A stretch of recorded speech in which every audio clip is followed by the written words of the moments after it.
दोस्तों राम राम। आज आपके लिए एक महत्वपूर्ण अनुभव है। ये कौशल कुमारी भटनागर जी जो कतनी जिला से हैं उनका अनुभव था। उन्होंने शेयर किया हुआ था, मैं आपके साथ शेयर कर रहा हूं। इन्होंने बताया कि इनकी बेटी वीणा जो उस समय 7 वर्ष की थी,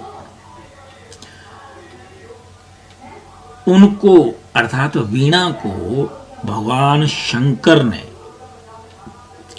सवेरे सवेरे स्वप्न में आकर कहा कि मैं कैमोर पर्वत पर हूं, मुझे वहां से उठा कर लाओ। और ये वाक्य सवेरे 5 बजे का था। जैसे ही ये हुआ, वो बच्ची एकदम से उठी और आंखों में पानी बहता हुआ भागी भागी मां से आई, मां के पास आई और बोला, मुझे भगवान दिखते हैं, उनको काले काले नाग लिपटे हुए हैं, वे अपने दोनों हाथों में एक बहुत बड़ी प्रतिमा लिए खड़े हैं, मूर्ति लिए खड़े हैं, और मुझसे कह रहे हैं कि हम कैमोर पहाड़ पर हैं, एक पेड़ के नीचे, जल हरि समेत। 2-3 दिन तक तो कौशल कुमारी जी और उनके परिवार ने उस बच्ची को टालना चाहा, लेकिन वो हटी नहीं, वो बार बार वही बात कहती। उसकी इतनी जिद हुई कि परिवार ने डिसाइड किया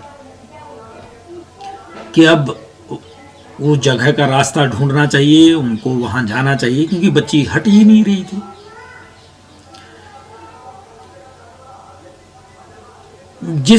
जैसे ही उनको ये मन में विचार पक्का होता चला गया कि भाई अपनी बच्ची की जिद के आगे हमें झुकना है और हमें उस मूर्ति को लेकर के आना है, ये बात उनके मन में एक और घर करने लग गई कि रास्ता तो हमें पता ही नहीं, हम उस रास्ते को हम वहां पहुंचेंगे कैसे। ये विचार माता के मन में बार बार आ रहा था। जिद पूरी करनी है लेकिन रास्ता पता नहीं है।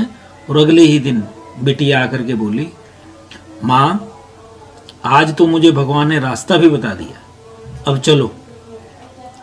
अब ये अनुभव 3री कक्षा में पढ़ने वाली बच्ची के थे। उसने अपने हाथ से रास्ते का पूरा नक्शा खींच दिया और कहा, कल सोमवार है, हम लोगों को कल सवेरे ही निकलना है। उनके घर से बस की यात्रा थी कैमोर पर्वत तक। बस में बैठे, रास्ते में बच्ची ने उस चोटी की तरफ इशारा करते हुए बताया, मां ये वही पहाड़ी है जिसके बारे में भोलेनाथ मुझे बताते हैं। अगले दिन सवेरे प्रातःकाल उठते हुए वो आगे चलने लग गए। 4-5 घंटे लग गए उनको पूरा ढूंढने में, और फिर एक पेड़ के नीचे जल हरि समेत भगवान भोलेनाथ की प्राचीन प्रतिमा उनको मिल गई। उन्होंने उसे विधि सहित उठाया, बड़े ध्यान से उठाया, और संक्रांति के दिन अखंड रामायण का पाठ करके सोमवार को रुद्रावधि अभिषेक किया और स्थापना हुई। फिर श्रद्धालुओं का आना जाना शुरू हो गया।